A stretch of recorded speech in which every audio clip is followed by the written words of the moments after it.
So, Paul, it has been 90 minutes since we last talked. Yep. I I miss you. think How you been? I almost killed myself. Not Okay. really. So, Wow. home improvement woes, if you will. Mm-hmm. So we got the new chimney crown put on, Wow. and not part of the agreement because I found them much cheaper than they wanted to charge me. The things that go on top of the chimney caps, they're usually like stainless steel, and they just Yeah. screw right on top. They're on the very, very top. It kind of keeps the water from falling in. Would you describe this as the tallest point of your house? Yes, it would. Mm-hmm. So the Amazon box shows up, and I grab this thing, and I go up on the roof, and it's stainless steel, and I grabbed it the wrong way, and I took a chunk out of the finger.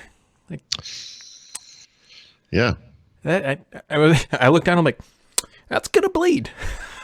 So now I have a Disney princess. I think this is Belle from Beauty and the Beast, wrapped very taut. I did clean it. Like I just ran water over it and cleaned. I did something exactly like this with an Amazon package that I had a crazy hard time opening, and I took a divot out of my finger. Like not a cut, like an actual. I like cut a chunk off the end of it. Mm-hmm. It was hard to type the letter J for a couple of days. Yeah, fortunately, this one's my middle one, so I can show you, Paul. Right. Can you see it, Paul? Yeah. Can you see- Thanks. Is it better if I do it this way? Got it. I see which finger it is. Anyways, so earlier today, Mr. Walking Cat is doing what Mr. Walking Cat does before any Microsoft-related event, and he's ruining it to the best of his ability. And because Miracast broke, and I can't actually get my mouse up here to control it, I can't make these any larger. And actually, they're pretty small to begin with, so it doesn't matter.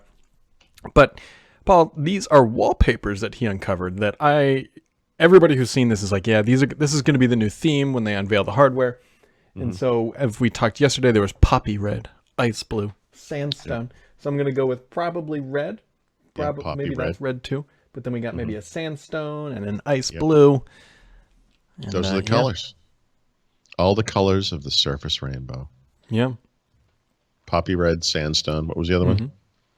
Something blue. And then there's another report out that just came out a couple minutes ago from a foreign publication that says that they have seen the hardware themselves. It says the Surface. So here's. Just before you say anything, this is a lot like movie spoilers, right? Some people really don't care. They want to know everything ahead of time. They're okay with it. Some other people like, don't tell me anything. I want to go in and see it fresh. So before you say this, if you're listening, you're a spoiler adverse person, stop listening. Yeah. Or don't read my book because it's looking like it was accurate. Right. Which that came out almost a year ago. The publication. So what did it say? Because I want to know everything. It says, and this is stuff that Surface Pro 7 with a near borderless display and an ARM CPU, which is something we've talked about is happening. Okay. More than likely running the Excalibur chip, which I talked about way back in June. Excalibur. Yeah, that's the name of the SoC that Microsoft designed that has the Qualcomm chip. It's the circuit, the SoC. So this is the 8CX based, not 850 something. This is it should be 8CX would be that is my assumption. Well, with the Pro name and all. Yeah. Okay. Borderless, near borderless display. Surface Pro 3 or Surface Laptop 3 without Alcantara carpet. We are going to move in. We're going from carpet. This year is going to be vinyl is final, and maybe next year we'll get to natural wood. But this year it looks like it's going to be. It's a flooring joke, folks. I always figured that HP would get to natural wood first. What with their leather laptop from last year, but sure. Yeah. So, but these are all things that we have been expecting. USB Type-C, no Thunderbolt. That's yeah.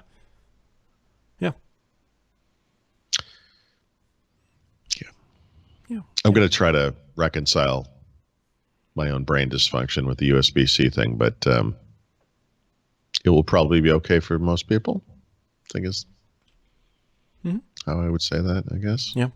Have you heard anything across the board? They must be sticking with their Surface connector. Right? So that is I think it's got to be, because if they're not going, I mean, this is the right. It's got. I mean, there's not enough bandwidth in a standard Type C connector to support everything that a Surface Connect can currently do. Well, I'm not sure.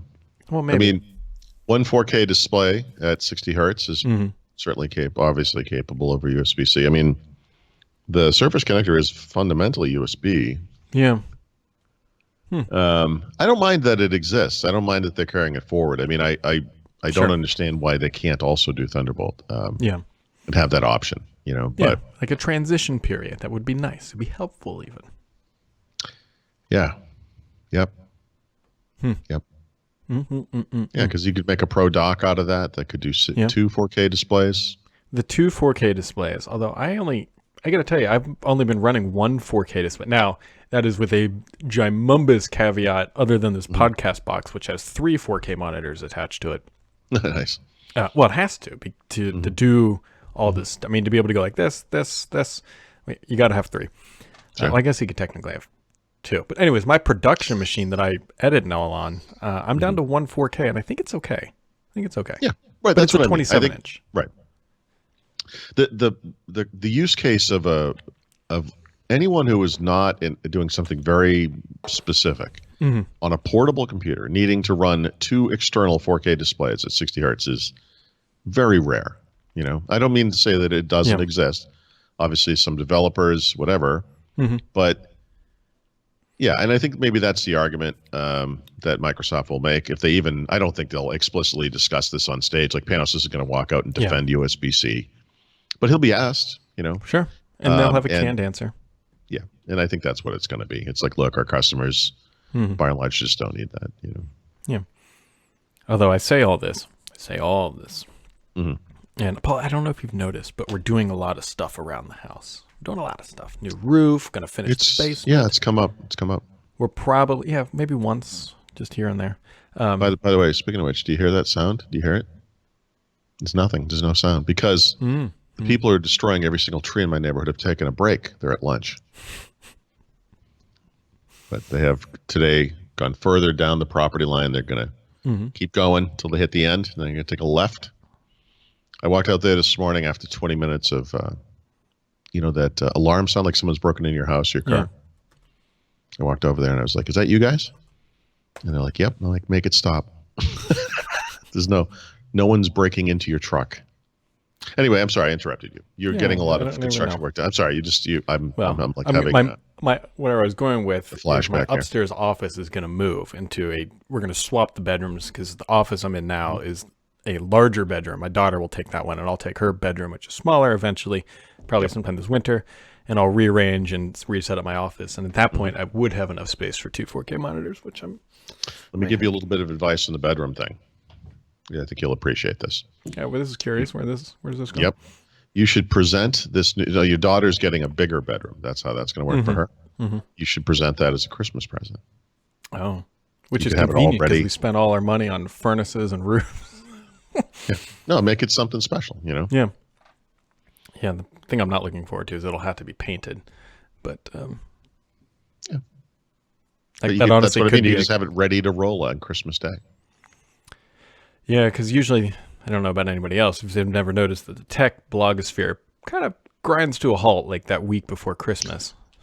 It turns out there's a couple times a year it does that, you know? But that is definitely... But today is not one of them. I'm trying to find the exact headline because this is actually a really big deal. Let me see if I can't. What's the topic? So there's a massive new jailbreak out for Apple. Oh, really? Yeah.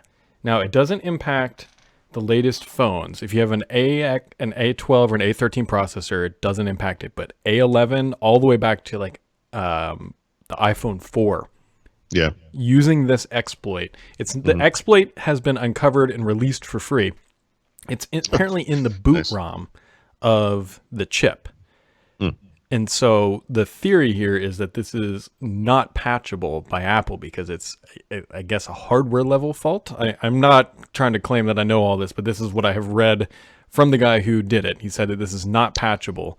And so what this is going to do is any phone up to, I believe the iPhone X will be able to be jailbroken, and Apple very likely may not be able to patch it. And the that community is going absolutely nuts because they are excited because this is a massive issue for Apple. Yeah, here we go. It says researcher claims he found a permanent unpatchable boot ROM exploit for iOS devices with A5 to A11 chips, enabling jailbreaks for iPhone 4S to X.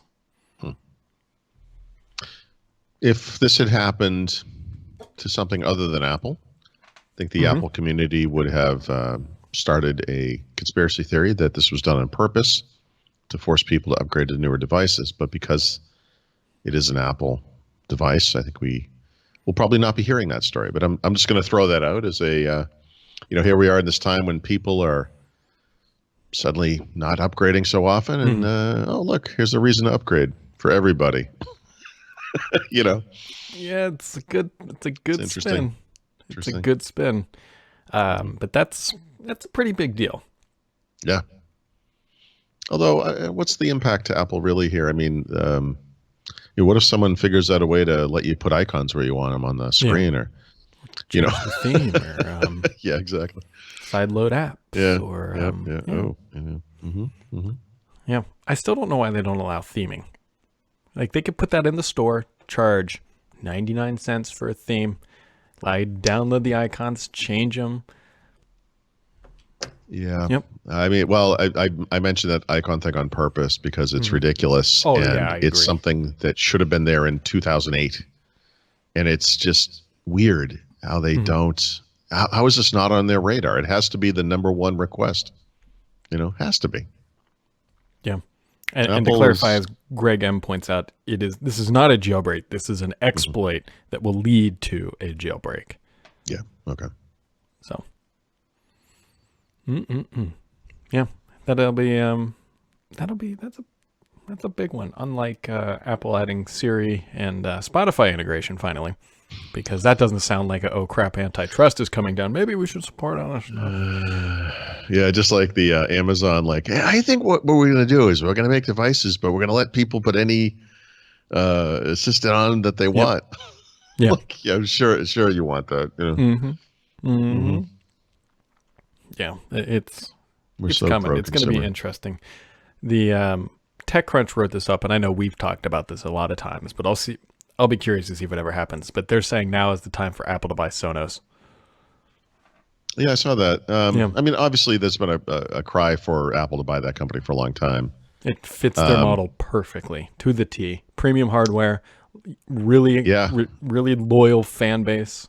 I don't want this, and I don't think they would do it. But honestly, if they just bought that line and made that their smart speaker and just threw Siri on it, I think that's what a lot of those people just want. Those people. I mean, Apple fans. Honestly, or it's what I want. Like if let's just pretend that Apple did do that, I would switch our entire house over to Siri in a second. Yeah, just right. Sure. Not because just for the I think seamless integration, and of course. Not because I think it's superior to Google or whatever, but then I would only have one digital assistant in my life, Paul. I wouldn't have to deal with this crap. But that is one version of superior, right? So when people talk about the power of the defaults and all that kind of stuff, and a lot of it's about lockout or whatever, lock in, I guess. Honestly, there is some advantage to something that just kind of is there and works, and it's going to be there. Like, it's just like, I mean, I go through a lot of convolutions in some ways to do certain things that I do with this speaker stuff that I have. And, so if you could just pick something up and it's just there, it's nice. I mean, it doesn't matter if Siri is plus or minus some percentage better or worse than anything else. Like, it's, it's integrated into the ecosystem. There's all kinds of Siri shortcuts and so forth, all these things that you get on iOS just because it's there. Yep. I don't think they're going to do it. There's no rumors of them actually doing that, but it would be be smart. Yep. If only had the Apple had the money to do it. Yeah. Right. No, I this makes them legit in that market immediately. And I feel like they kind of aren't with HomePod. And it's weird that this event just came and went without a smaller, cheaper HomePod. Or any software update for it, something. Any subwoofer, any there was nothing. There was look, they have a good presence, honestly, in the smart home thing. This is the piece they kind of need. Or something to get this stuff around the house, they need other things. It's weird. You look at what Amazon just announced. They announced everything. I know that Apple's not going to release 117 different things, but my God, have 3. Yeah. I mean, have some small number. It's weird. Yeah. Like the perfect thing to come out would be a sound bar with Apple TV built in. Oh my God. Of course. I would buy one. Of course. And then you can tack on 2 of those speakers and to get the full thing, the surround, whatever it is, Dolby Atmos, whatever. I mean, yeah, of course. Yeah.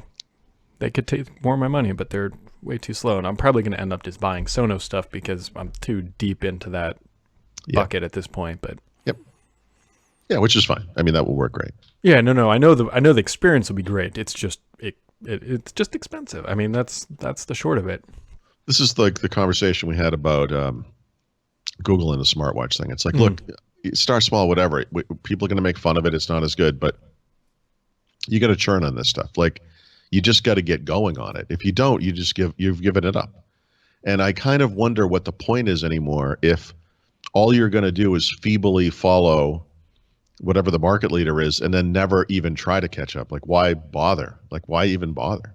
Yeah. Like, and for Apple, it's like, why have a speaker? Like, you're either doing this thing or you're not. Yep. And if you're not, by the way, there is a rich third-party ecosystem of, it's a first-party ecosystem made up of third-party players who are adopting your whatever it's called, AirPlay standard and providing this stuff themselves. And that's fine if that's what you want to do. But you can't, to me, it seems like they're just kind of dicking around with it. And I don't quite get the point of it. Curtis points out that there is a rumor that there will be another Apple event this year. They've had 2 last year, I think, like one in September and one in like late October. And Gardner Van Holt says, the remote for the Apple home speaker bar thing would probably be a disaster because I cannot stand their current remote. I know, it makes me crazy. Honestly, if they just changed that, I would just use Apple TV. If they just changed that one thing, that's how bad it is. Yeah. And I know you can do third-party thing. I have one. It's just not as reliable. The same. Yeah. Those remotes are optimized to fall into a seat cushion. That is what they. Oh my God. That's they all. Might as well be coated with butter. They just it's crazy. Yeah. Well, my daughter knows how to use it, which is convenient, and she probably is the only person we know who's hands small enough to use it effectively. Yeah. See, the biggest problem is like the fast forwarding of like a show or whatever. It's the worst. It is quite bad. It's the worst. I think you're supposed to be able to swipe on it to do it. I find that to be the most sort of works because it's like you got to swipe and then click hold on the side of it, and it goes forward in 10-second increments. It is the worst. If only there were buttons, buttons. No, the tree killers are back. Go fight them. I just want them to be done. I'm literally going insane. Okay, maybe we can just sit here and slowly watch you. It's like a torture thing. It's like beeping and sawing and just noise, and it just never stops. Well, it stopped for, apparently they take a 45-minute lunch. I don't know. Trying to pull up something, but I don't know if it's actually going to work. No, because that's not working. Never mind. WinHack 2019 was apparently announced. Yeah, I saw the headline, didn't look at it. Is it, I assume it's in like Shenzhen or something or some crazy place. That's exactly where it is. January 13th through the 14th, and it's in Taipei, the 17th through the 18th. Oh, I see. Yeah, I can't go to either one of those places. So I'd kind of like to, I mean, I don't know, maybe it's not what it used to be, but I've always liked WinHack, and I wish it wasn't so remote. But. Yeah, it's a journey. Yeah. It is a journey. And if you've got a Nintendo Switch, Ori and the Blind Forest is now available. That's a fun game. It's a little side-scrolling jumping shooter. Not really shooter so much, but I played quite a bit of that, actually. Yeah, it's a pretty one, too. Yeah. That it is. And then how is that 7T? So did you just get it today? It just came today, yeah. So I'm writing up the first impressions, Mm-hmm. which I'll have out today. So this is I have one of the cases. You know, one of the things I point out in this article I'm writing is, and unfortunately it's in the other room, so I can't show it to you here, but OnePlus always does an amazing job with the reviewer package that they send out. It's a ginormous box. This one, when you open it up, it kind of opens up like an origami kind of a thing. And they always put in a bunch of stuff. So they have like cases. They have everything you get at retail with the phone, and then they in this case they provided 3 cases. So these are the other 2. There's a blank or like a see-through one that comes with it. They provide what are these things called? Whatever these things are called, the headphones, the wireless earbuds. It has the faster new 30T charger, which is I think they said 70%. I think it was in 30 minutes. It's crazy. They do a beautiful job with the reviewer's guide, which is printed, and they have a nice design thing they're following for this release that's on the web, and you see it in the book and everything. But it's just a tremendous package, and I would say 80+% of the time you get a review device in the mail. It comes in a piece of cardboard. You slit it open with a knife, and it comes flying out, and that's the whole thing. It's like these guys do a nice job, and the point of that is, it's like I got something nice because I'm a reviewer. It's people choose OnePlus for a reason, and they do a really good job with the community, and they do a really good job of responding to feedback. And I think this shows a kind of the level of quality and just comprehensiveness that they're shooting for. And it translates to the reviewer stuff as well. And so I think it puts you in the correct frame of mind for the product, but also for the company, And there is something special to what they're doing. If they would get the damn camera right, I would never not use these phones. The display is amazing. Isn't that a 90 hertz display? Yeah, 90 hertz display. It's wonderful. So, and it's also actually this has a case on, so it's a little unfair here, but like compared to the its predecessor, well, the 7, you can see they're not very much different in size. And honestly, as far as the body goes, they're very, very close, and the screen size too. So, $600. This thing will be the equal or better of almost every Android and iPhone flagship in most categories for hundreds less. And we'll see with the camera, because that's but that's the butt is the camera. Yeah. Yep. So we'll see. There are some improvements. There's like a macro mode. And I guess you can literally get up to like, I don't know the exact distance, but it's some like 1.5 centimeters or something, and get pictures. And that's one thing I did use. I took a picture of a key on my keyboard with it, normal, and then macro mode. And actually that is impressive. But as far as like actually taking photos, I've swapped over. I'm using it now with my Sims in there. I'll go out in the world with it when we go out tonight, whatever. And I'll we'll see. But I'm already kind of, flinchy about it, because I don't know. I'm worried it's not gonna live up to that. We'll see. You got anything else for today, Mr. Paul? No, that's the big thing for me today is the phone. So I'll be working on that, and then I have to do Ask Paul today. That'll be my afternoon right there, I think. How about you? Well, I'm hoping my finger doesn't fall off, which it's not bleeding anymore, so I think it's fine. But it was bleeding anymore. It was a low bar. Yeah, I mean, it might be bleeding internally, Brad. I mean, who could say? You gotta scare me like that. Sorry. I don't know. I can still feel like it's not. It's just a nice imagine a paper cut with stainless steel. No, I understand. Yeah, so we got that going on. We'll deal with that. I probably got to do some packing this week for next week. Right. Yeah, you're going to be gone a long time next week. Yeah, I mean, long enough. The biggest thing I got to do is I got to update the video editing software on this, because it has not been updated since we went to Hawaii. Oh boy, yikes! That's closing in on 2 years. Yep, and I haven't opened the Adobe Premiere for obvious reasons, because I don't feel like waiting 7 hours for it to update. Yep. But I suspect I'm going to have to do that. Otherwise, I'm going to have to be downloading it over hotel Wi-Fi, which is not ideal. I'm still thinking about which machine to bring. Probably going to be Surface Book 2. Or a little Chromebook, a little crappy Chromebook, so I can screw with them a little bit. We'll see. You should bring a Surface laptop is what you should bring, so we can put it next to the new ones. Yeah. Well, like I said, the newer one is really smudge-tastic, which I think explains why maybe they're getting rid of the carpet.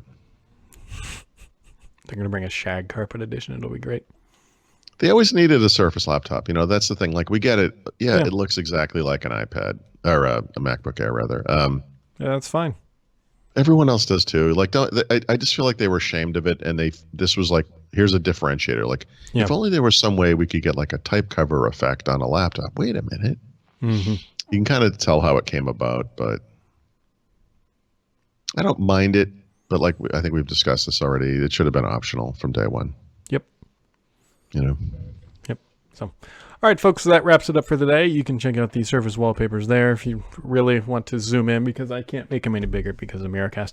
But there you go, guys. That wraps it up for this week. We will be back next week. Slightly modified schedule next week because we're traveling, and then I'm taking Thursday off, so we'll be in and out. But we'll catch you here on Monday.